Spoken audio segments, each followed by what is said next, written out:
আমার আল্লাহ তাআলা রব্বুল আলামিন বললেন, দুনিয়ার মানুষেরা শোনো, আমি আল্লাহ যদি ইচ্ছা না করি বান্দারে, তোমরা কখনোই সেই কাজ করতে পারবে না, তোমাদের ইচ্ছাই কার্যক্রম হবে না। আমি আল্লাহ ইচ্ছা না করলে তোমরা একটি কদম ফলাইতে পারবে না। জোরে বলুন ঠিক কিনা? এই জন্য বাজান সবাই জান্নাতের বাগানের ভিতরে বসতে পারবে না। আল্লাহ যদি কবুল না করে বসার মতো তৌফিক কাউকে আল্লাহ দিয়েছেন, কাউকে দেন নাই। যাদেরকে আল্লাহ ভালোবাসে, যাদেরকে পছন্দ করে, তাদেরই দ্বারাই নেক কাজ করে নাই। বলুন না সুবহানাল্লাহ। আমার বাজান ফিলিস্তিনের কানটা লাগায় শুনবেন। ও বাজান রে আমার, আল্লাহ নিয়ামত দেখেন বাজান রে আমার। গতকাল মাহফিল ছিল আমার এলাকায়, কিন্তু অসুস্থতার কারণে যাইতে পারি নাই। আজকে আসার কথা নয়, বন্ধু দাওয়াত করেছে, এরপরে এখানে এসেছি। আল্লাহ রহম করেছে, বলুন ঠিক কিনা? আল্লাহ কবুল করেছে বলে এই জন্য আজকে আসতে পেরেছে বাজান রে আমার। এই জন্য আল্লাহ বলেছেন, বান্দারা রে, আমি আল্লাহ যদি নিয়ামত দেই, এই নিয়ামত পাওয়ার পর শুকর করো, কারণ আমরা এখানে আসতে পেরেছি, এটা একটা আল্লাহর বড় নিয়ামত। বলুন ঠিক কিনা? বাজানরে আমার, কোরআনের মাহফিলে যদি একটি আয়াতের অর্থ যদি কোনো বান্দা বান্দি বোঝার চেষ্টা করে, একটি ঘন্টা যদি কাটাইয়া দেয়, ওরে বাজারে আমার, ওই বান্দা বান্দির আমলনামা এই জন্য আল্লাহ নিয়ামত দিয়েছে, এই জন্য আসতে পেরেছে। আল্লাহ তাআলা পবিত্র কোরআনুল কারীমের মধ্যে ঘোষণা করে দিয়েছেন, আল্লাহ বলেন, লা ইন শাকারতুম লা আযীদান্নাকুম ওয়া লা ইন কাফারতুম ইন্না আযাবি লাশাদীদ। সরে বলুন আল্লাহু আকবার। আমার আল্লাহ ডাকতে বললেন, নবী গো, তামাম দুনিয়ার মানুষদেরকে জানায় দেন, রাসূলুল্লাহ, আমি আল্লাহ রব্বুল আলামিনের জারি হলো, আমি আল্লাহর হুকুম হলো, কোন বান্দা যদি নিয়ামত পায়, নিয়ামত পাওয়ার পর যদি আমি আল্লাহর শুকরিয়া আদায় করে নিয়ামতের প্রশংসা করে, আমি আল্লাহ জানায় দিলাম, আমি আল্লাহ ওই বান্দাকে যত নিয়ামত দিয়েছি, এই নিয়ামত থেকে লক্ষ লক্ষ কোটি গুণ বাড়ায়া দিব। জোরে বলুন না সুবহানাল্লাহ। এই জন্য বলুন তো দেখি, সর্বদাই শুকরিয়া আদায় করবো কার? আল্লাহর। আল্লাহ বলেন, যারা নিয়ামত পেয়ে শুকর করে তাদের নিয়ামত গুলো বাড়ায় দেয়, আর যারা নিয়ামত পেয়ে শুকর করে না তাদের নিয়ামত গুলো ছিনিয়ে নেই। বলুন নাউজুবিল্লাহ। নিয়ামত সম্পর্কে একটু আলোচনা করার দরকার বাঁচানো আমার, কারণ মানুষ নিয়ামত এখন চোখে দেখতে পারে না, ও বোঝে না যে নিয়ামত কারে কয়। ঠিক কিনা বলেন? আলোচনা করতেছি, এই সময় একজন মুরব্বী বলতেছে, হুজুর নিয়ামত তো দেখতে পাই না। আমি বললাম, মুরব্বী, নিয়ামতকে দেখার জন্য আসমানে দেখা লাগবে না, জমিনে দেখা লাগবে না, আপনার 3.5 হাত বদুর দিকে তাকায় দেখেন যে সুন্দর করে আপনাকে আল্লাহ বানাইছেন। এত সুন্দর করে মানুষকে আল্লাহ বানাইছেন, পৃথিবীর বুকে এত সুন্দর করে কোনো মাখলুকাত বানাই নাই। বলুন ঠিক কিনা? চাঁদ সুন্দর, সূর্য আমরা দেখি, চাঁদ থেকে বাজার আমার তারকা দেখে আমরা মনে করি চাঁদ সুন্দর। নয় নয় নয়, আল্লাহ তাআলা সুন্দর করে পরিষ্কার করে কুরআনুল কারীমের মধ্যে জানায় দিলেন, লাকাদ খালাকাল ইনসানা ফি আহসানি তাকওয়িম। সূরা বলুন আল্লাহু আকবার। আবার আল্লাহ রাব্বুল আলামিন ডাক দিয়ে বলেন, আমি আল্লাহ তাআলা নিশ্চয় মানুষদেরকে সুষম আকৃতি দিয়া, সুন্দর করে সুষম গঠন দিয়া মানুষদেরকে বানাইছে। বলুন না সুবহানাল্লাহ। ও বানাও 3.5 হাত বডির দিকে তাকায় দেখেন, সুন্দর করে আল্লাহ বানাইছেন, স্বয়ং সম্পূর্ণতা দান করেছেন। 2টি হাত দিয়েছেন, 2টি চক্ষু দিয়েছেন, পা দিয়েছেন। বাজারে আমার, আপনি যদি নিয়ামত সম্পর্কে বুঝতে চান, একজন অন্ধর কাছে যেয়ে বলেন, অন্ধ তোমার কি দুঃখ? অন্ধ তখন ডাকতে বলে, হুজুর শুনছি মানুষেরা বলে এত সুন্দর দুনিয়া, কেউ মরতে চায় না, কিন্তু আমাদেরকে মৃত্যু গ্রাস করবে। এই মৃত্যু থেকে আল্লাহ আমাদেরকে সুন্দর স্বয়ং সম্পূর্ণতা দান করেছেন, এই জন্য বুঝি না। দাঁত থাকতে দাঁতের মর্যাদা বোঝা যায় না, দাঁত পড়লেই বোঝা যায়, বলুন ঠিক কিনা? ও বাজার, শুধু তাই নয়, এ আমাদেরকে বেঁচে থাকার পেছনে আল্লাহ তাআলা রব্বুল আলামিনের প্রতিদিন 18 লক্ষ টাকা শুধু নিঃশ্বাসের পেছনে খরচ করে, বলুন না সুবহানাল্লাহ। এটা ডক্টরেরা, বিজ্ঞানীরা গবেষণা করে বের করেছেন। আমরা জানি, আপনারা গুগলে সার্চ দিয়ে দেখবেন, একটি মানুষ না খেয়ে 8 থেকে 21 দিন পর্যন্ত বাঁচতে পারে। সেটা তার শরীরের গঠনের উপর নির্ভর করে। 8 দিনও বাঁচতে পারে, হাইস্ট 21 দিনের আগেই মরবে। তার বেশি দিন 22 দিন 23 দিন বাঁচতেও পারে, না বাঁচতেও পারে, কিন্তু 21 দিন পর্যন্ত বলা হয়। একজন মানুষ 3 দিন পানি না খেয়ে থাকতে পারে। বাজান রে আমার, একজন মানুষ হাইস্ট 1 থেকে 2 মিনিট, হাইস্ট 3 মিনিট পর্যন্ত শ্বাস না নিয়ে বেঁচে থাকতে পারে। ডুবারুর ক্ষেত্রে আলাদা, তারা 10 মিনিট 15 মিনিট থাকতে পারবে। কিন্তু সাধারণ মানুষ 1 থেকে 2 মিনিট, 2.5 মিনিট, 3 মিনিট, যদি 3 মিনিট পর্যন্ত বেঁচে থাকতে পারবে, এরপরই আর বেশি থাকতে পারবে না, নিঃশ্বাস বন্ধ করে। বাজান রে আমার, আর একজন মানুষ যে প্রতিদিন তার পেছনে নিঃশ্বাস খরচ হয় হাজার হাজার, এর ভিতরে 500 যদি গ্যাস সিলিন্ডার করা হয়, বিজ্ঞানীরা বলে, ডক্টর বলেছেন, এই সিলিন্ডারের দাম হচ্ছে 18 লক্ষ টাকা। বলুন না সুবহানাল্লাহ। শুধু বেঁচে থাকার জন্য আল্লাহ তাআলা রব্বুল আলামিন আমাদের পেছনে 18 লক্ষ টাকা আমাদের পেছনে খরচ করতেছে কি এমনি খামাখায়? খামাখায় বলুন, খামাখায়। আল্লাহ বলছেন, পৃথিবীতে যা কিছু আছে মাখলুকাত, সবগুলো হলো নিয়ামত স্বরূপ তোমাদেরকে দিয়েছে, সবগুলো তোমাদের গোলাম। আর তোমরা বান্দা, আমি আল্লাহর গোলাম, বলুন ঠিক কিনা? আবার আল্লাহ বলছেন, ওয়ামা খালাকুতুল জিন্না ওয়াল ইনসা ইল্লা লিয়াবুদুন। আল্লাহু আকবার। আল্লাহ বলেন, আমি জিন এবং মানুষকে সৃষ্টি করেছি একমাত্র কারণ, একটি উদ্দেশ্য হলো আমি আল্লাহর বندگی করার জন্য, ইবাদত করার জন্য। বলুন ঠিক কিনা? আজান আপনারা বুঝেন, এই যে প্যান্ডেল সুন্দর করে হাজার হাজার টাকা দিয়ে আমরা বানাইছি কেন? কারণ এখানে এসে যেন হুজুর সুন্দরভাবে কোরআনের কথাগুলো বলতে পারে, আর মুসল্লি যারা কোরআন প্রেমিক বাজানেরা যারা আসবে, তারা যেন সুন্দরভাবে বসে শান্তিভাবে তারা যেন শুনতে পারে, এই জন্য বানাইছে। বলুন ঠিক কিনা? কালার থাকবে না। আল্লাহ আমাদেরকে বানানোর পেছনে একটি উদ্দেশ্য হলো ইবাদত, আল্লাহর গোলামি, দাসত্ব বন্দী করা। বলুন ঠিক কিনা?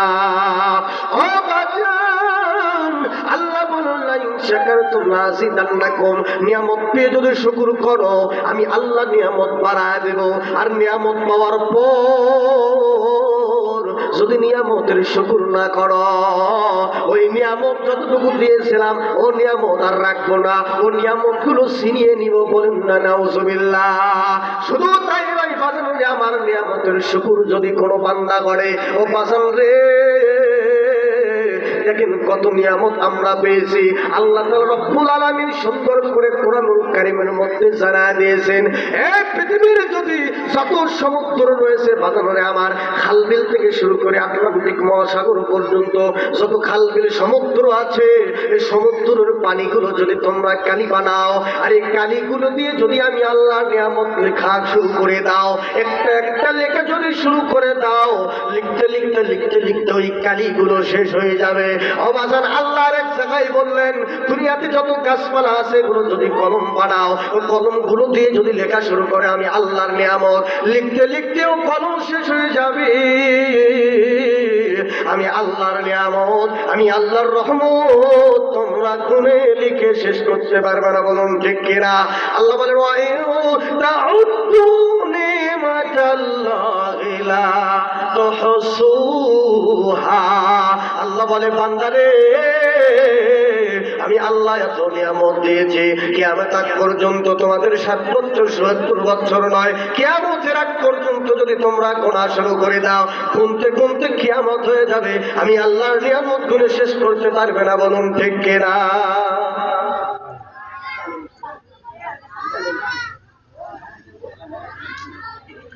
ও বাজান রে আমার, এই জন্য মুরব্বী বাজান দিলের কান্না লাগায় শুনবো, বন্ধু থেকে আমরা নিয়ামত টের পেয়েছি, পাইছি নিয়ামত টের পাইনি? আল্লাহর নিয়ামত দেখেন বাজান নিয়ামত, এটা তো শুধু বেঁচে থাকার জন্য নিয়ামত, নিঃশ্বাসের পেছনে 18 লক্ষ টাকা। এরপরে সূর্যের তাপ আমরা নিচ্ছি কি নিচ্ছি না বলুন?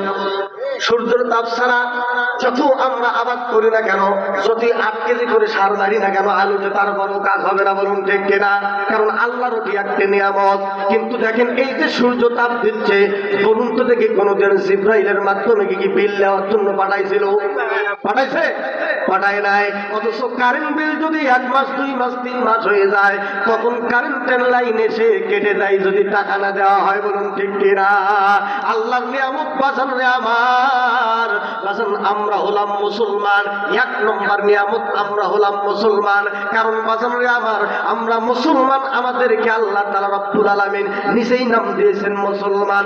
আমরা হলাম ইনসান, আমরা হলাম মানুষ, আল্লাহ নিজেই দিয়েছেন বাঁচান রে আমার। আমাদের পরিচয় আল্লাহ তাআলা রব্বুল আলামিন কোরআনের মধ্যে বলেন, মিল্লাতা বিকুম ইব্রাহিম ওয়া সাম্মাউল মুসলিমিন। সরে বলুন আল্লাহু আকবার। আল্লাহ তাআলা রব্বুল আলামিন বললেন, এটা তোমাদের পিতা, এটা তোমাদের জাতির পিতা ইব্রাহিম আলাইহিস সালামের দিন, এবং আমি আল্লাহ তাআলা তোমাদের নাম দিয়েছি মুসলিমিন, মুসলমান। বলুন না সুবহানাল্লাহ। বলুন তো দেখি আমাদের জাতির পিতাকে, বলুন ইব্রাহিম আলাইহিস সালাম। এই আলোচনা করার দরকার, কারণ এখনকার ছোট্ট ছোট্ট যে বাচ্চারা আছে, ছোট্ট ছোট্ট সন্তানেরা জানে না, জানে না। কারণ শেখ মুজিবুর রহমান ছিল, ঠিক না বলুন? সত্য কথা তো বলতে হবে। জানে না ইসলামী ফাউন্ডেশন যারা চালায়, যে কি ওই জায়গা তো জাতির পরে দিয়েছেন জাতির পিতা ইব্রাহিম পয়গম্বর। বলুন সুবহানাল্লাহ। এমনি জাতির পিতা হওয়া লাগে না। ইব্রাহিম আলাইহিস সালাম এমনি জাতির পিতা হয় না। এবার আমার ইব্রাহিম পয়গম্বরকে ছোট বছর থেকেই, ছোট থেকেই তার উপর আল্লাহ পরীক্ষা করেছেন, বলুন ঠিক কিনা? সে ছোটবেলায় পরীক্ষা দিয়েছেন, স্ত্রী সন্তান দিয়ে পরীক্ষা দিয়েছেন, অগ্নি পরীক্ষা পর্যন্ত ইব্রাহিম পয়গম্বর দিয়েছেন। এমনি জাতির পিতা হওয়া যায় না, বলুন ঠিক কিনা? আমরাও তার সন্তান, আমরাও যদি সঠিক পথে থাকি, কোরআনের পক্ষে থাকি, আমাদেরকে অগ্নি পরীক্ষা দিতে হবে, বলুন ঠিক কিনা? আগুনের মধ্যে ফেলে দেওয়া হয়েছিল বাসারে আমার। এরপরেও কিন্তু ইব্রাহিম আলাইহিস সালাম ঈমান কার প্রতি রেখেছে? আল্লাহর প্রতি রেখেছে।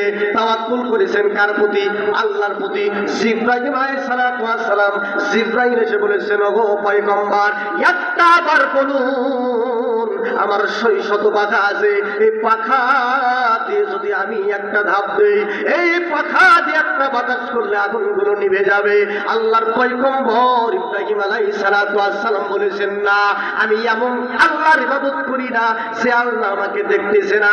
ওই আল্লাহ যেটা ভালো, আমি সেটাই রাজি খুশি থাকবো। আল্লাহ যদি আমি আগুনে পুরি, আল্লাহ যদি খুশি হয়, আমি পুরতেও রাজি আছি। বলুন না সুবহানাল্লাহ। এই জন্য বাঁচানো আবার আল্লাহ যেটা চাইবে আমরা কখনো সেটা মোকাবেলা করতে পারবো না। আল্লাহ তাআলা রব্বুল আলামিন আমাদের ভাগ্যের তকদিরে যা লিখেছে তা হবেই, কেউ ঠেকাতে পারবে না, বলুন ঠিক কিনা? 1 নম্বর বললাম নিয়ামত, সেটি হলো আমরা মুসলমান। কি বলুন? আমরা মুসলমান। মুসলমানের দলিল দিয়েছি বাসনবে আমার। আল্লাহ নিজেই বলেছেন তোমাদের নাম দিয়েছি ওয়া সাম্মাকুমুল মুসলিমিন, তোমরা হলে মুসলমান। 2 নম্বর বাসনবে আমার, আমরা হলাম একজন মানুষ, মানে ইনসান। ইনসানের আপনারা কোরআনুল কারীমের সূরাতুর রহমান খোলেন, আল্লাহ তাআলা বলেন, আর রহমানু আল্লামাল কুরআন খালাকাল ইনসানা আল্লামাহুল বায়ান। সূরা বলুন আল্লাহু আকবার। আল্লাহ যিনি কোরআন শিখিয়েছেন, তিনি সৃষ্টি করেছেন মানুষ, শিখিয়েছেন বয়ান। বলুন ঠিক কিনা? বলুন তো দেখি বয়ান করা সে শিখাইছেন, আল্লাহ শিখাইছেন। মাদ্রাসায় পড়ে হয়তো আলেম হওয়া যায়, ঠিক আছে, কিন্তু ছোটবেলায় ছোট্ট ছোট্ট বাচ্চারা বাজারে আমার দেখবেন 1 বছর হয়নি, 10 মাস 11 মাস, আমার একটা সন্তান আছে 11 মাস চলতেছে, বাবা বাবা বলতেছে, আল্লাহ আল্লাহ বলতেছে। বলুন তো দেখি ওর সন্তানকে আমি কি কোনো মাদ্রাসায় দিয়েছি? দেই নাই। কোন মাদ্রাসায় শিখলো? এটা কোনো মাদ্রাসার শিক্ষক শিখাই নাই, এটি আমার আল্লাহ তাআলা স্বয়ং বয়ান করা শিখাইছেন। বলুন না সুবহানাল্লাহ। এই জন্য সে আল্লাহ বয়ান করা শিখাইলো, এই নামে আল্লাহর প্রশংসাই করব। বলুন ঠিক কিনা? এই যে বয়ান করা আল্লাহ শিখাইছেন, এই জন্য জবানের হেফাজত করব, ঠিক কিনা বলুন? মনে যা চাইবে তাই বলবো। কিছুদিন আগে বাউল আউল বাউল বাউল কি বলছিল? আল্লাহর কথার আগা মাথা কিছু বোঝে না। বলুন নাউজুবিল্লাহ। আমি বলি ওরে শয়তান, ইবলিস টাটকা শয়তান, তোর যে জবান দিয়েছে, তোর যদি কণ্ঠ আল্লাহ না দিত, সর্বতা দিত, তুই ফ্রি গান শোনাইলে মানুষ গান শুনতো না। ঠিক কার বলে? বল ঠিক কিনা? শুনতো। ওদের গান শুনে কেন জানেন? আমাকে একটা হুজুর প্রশ্ন করছিল, এর জন্য আমি 1 ঘন্টা সেটা শুনছিলাম। শুনে দেখলাম তার পিছনে হচ্ছে বাদ্যযন্ত্র। বাদ্যযন্ত্র যে আকর্ষণ দেয়, এই জন্যই গান শুনে, তাছাড়া কণ্ঠ কিচ্ছু নাই।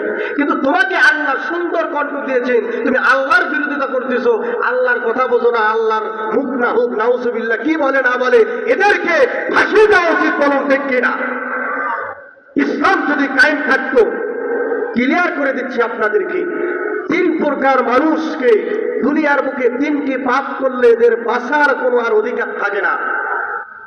1 নম্বর হলো, যদি কোনো মানুষ বলে আমি কোরআন মানি না, যদি ওই দেশে, বাংলাদেশ শুধু নয়, সেই দেশে কোরআন অনুযায়ী রাষ্ট্র চলবে বাজারে আমার, সেই দেশে ওই মানুষকে তখন ফাঁসি দিতে হবে। কি দিতে হবে বলুন?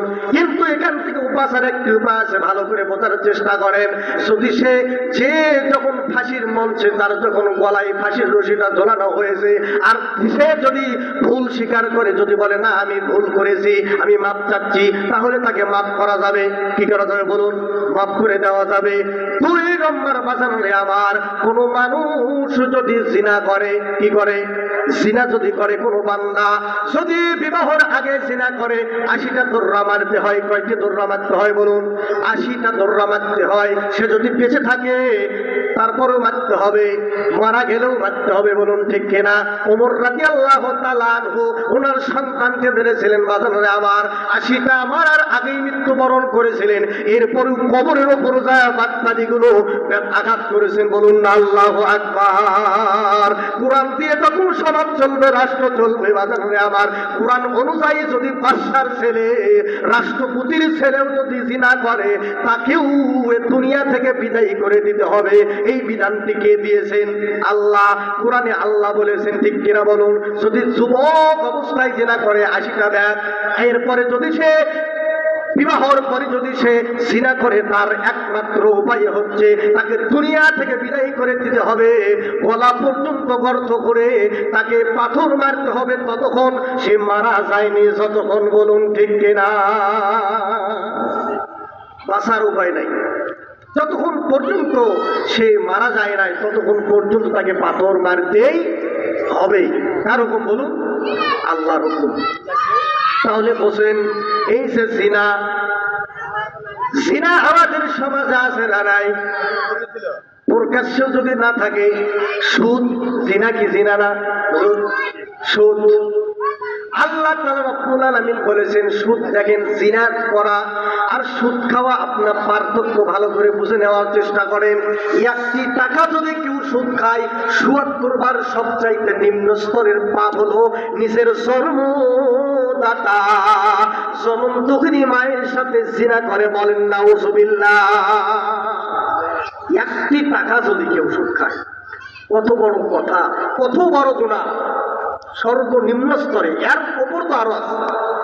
তাহলে আমাদের সমাজে সুদ আছে না নাই বলুন? সুন্দর সুদ, কিস্তি আছে, আরো কত প্রকার সুদ আছে বাজারে আমার। আমাকে বলতেছে হুজুর, সুদ তো ব্যবসার মতোই, ব্যবসা তো সুদের মতোই। ওরা করে কাঁচামালের ব্যবসা, আলুর ব্যবসা, আর আমরা করি হলো টাকার ব্যবসা। বলুন নাউজুবিল্লাহ। নাউজুবিল্লাহ বলেন না কেন? ওই সুবহানাল্লাহ কই নাউজুবিল্লাহ যদি আমরা না বুঝি তাহলে হবে আমরা হলাম বীর পুরুষ, আমরা হলাম মুসলিম। বলুন ঠিক কিনা? আমরা মুসলমান, আমরা হলাম ইমানদার। এই জন্য কুরআনুল কারীমের কথা যখন মুমিনদের সামনে বলা হয়, মুমিনদের ঈমান বৃদ্ধি পায়। বলুন ঠিক কিনা? এটি আমার কথা নয় বাজানরে আমার, সুন্দর করে আপনাদেরকে বোঝাচ্ছি। সূরাতুল আনফালের মধ্যে আল্লাহ তাআলা রব্বুল আলামিন বলেছেন, ইন্নামাল মুমিনুনা আল্লাযীনা ইযা যুকিরাল্লাহু ওয়াজিলাত কুলুবুহুম ওয়া ইযা তুলিয়াত আলাইহিম আয়াতুহু সাদাতুহুম ঈমানাও ওয়া আলা রাব্বিহিম ইয়াতাওয়াক্কালুন। আল্লাহু আকবার। আমার আল্লাহ তাআলা রব্বুল আলামিন বললেন, মুমিনদের সামনে যখন আমি আল্লাহর নাম নেওয়া হবে, আমি আল্লাহর নাম উচ্চারণ করা হবে, সাথে সাথে ওই মুমিনদের অন্তরগুলো আমি আল্লাহর ভয়ে কেঁপে উঠবে। বলুন আল্লাহু আকবার। কারণ সবচাইতে পৃথিবীর বুকে সবচাইতে ভয় করব বেশি কাকে? আল্লাহকে। রবকে না রবকে? আল্লাহকে।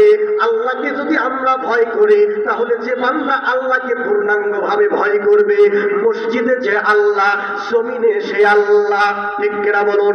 মসজিদে নামাজে যখন আছি চুপ করে থাকি আল্লাহর ভয়ে সুন্দর ভাবে, সে দল করি না কেন? বলুন ঠিক কিনা? কারণ সেখানে আল্লাহর ঘরে যাই, আল্লাহর ঘরে যে ঈমান থাকবে, জমিনে যে যখন মানুষের আল ফেলবো জমির, তখন সে আল্লাহ আছে না নাই? বলুন। কেউ দেখলো না দেখলো আমার আল্লাহ, এই একদিন থাকতে হবে। বাজারে আমার সুন্দর করে বোঝার চেষ্টা করেন। জমিনে গিয়েছে, দেখলাম একজন বেগুন গেড়েছে, শশা গেড়েছে, শয়তান বলতেছে শুধু নেই, নিলেই রাতে আর বাজার করা লাগবে না, রাতের সন্ধ্যায় তোমার খাওয়ার ব্যবস্থা হবে। শয়তান প্রকাশ্য আমাদের শত্রু, এটা দিতে পারি কি জানে না? বলো। কুমন্ত্রণা দেওয়ার জন্য রেডি হয়ে আছে। কিন্তু যদি আমি মনে করি আল্লাহ দেখতেছে, কেউ দেখলো না, কারণ আল্লাহ বলছেন, ইন্নাল্লাযীনা ইয়াখশাউনা রাব্বাহুম বিল গায়বি লাহুম মাগফিরাতুন ওয়া আজরুন কাবীর। বলুন আল্লাহু আকবার। আমার বাজানেরা, আল্লাহ তাআলা রব্বুল আলামিন বললেন, নিশ্চয় দৃষ্টির অগোচরে যারা আল্লাহকে ভয় করে, কেউ দেখলো না দেখলো আমার আল্লাহ, এই দৃষ্টির অগোচরে আমি আল্লাহকে যারা ভয় করবে, এদের জন্য রয়েছে ক্ষমা, এদের জন্য রয়েছে মাগফিরাত। বলুন না সুবহানাল্লাহ। আমার বাজানেরা আমার, এক নম্বর আল্লাহর নাম যখন উচ্চারণ করা হবে মুমিনদের সামনে, তখন মুমিন আল্লাহর ভয়ে কেঁপে উঠবে। দুই নম্বর, ওয়াইদা তুলিয়াত আলাইহিম আয়াতুহু সাদাতুহুম ঈমানা। আল্লাহ বললেন, মুমিনদের সামনে যখন কোরআনের কথা বলা হবে, কোরআনুল কারীম তেলাওয়াত করা হবে, ওই মুমিনদের বান্দার ঈমানগুলো তখন বৃদ্ধি পাবে। বলুন না সুবহানাল্লাহ। আর যখন তেলাওয়াত করা হয়, দেখবেন যাদের মুমিন, যারা মুমিন দাবি করে, তারাই যখন আয়াত পড়া শেষ হয়ে যায় বলে আল্লাহু আকবার। বলুন ঠিক কিনা? ওয়া আলা রাব্বিহিম ইয়াতাওয়াক্কালুন। আল্লাহ বলছেন, এবং তারা সর্বদাই যে অবস্থায় থাকুক না কেন, সুখে থাকুক বিপদে থাকুক, সেই অবস্থায় থাকুক না কেন, জেল শরীফানা হামলা মামলা যতই হোক না কেন, সর্বদাই তারা আমি আল্লাহর উপর তাওয়াক্কুল করে। বলুন ঠিক কিনা?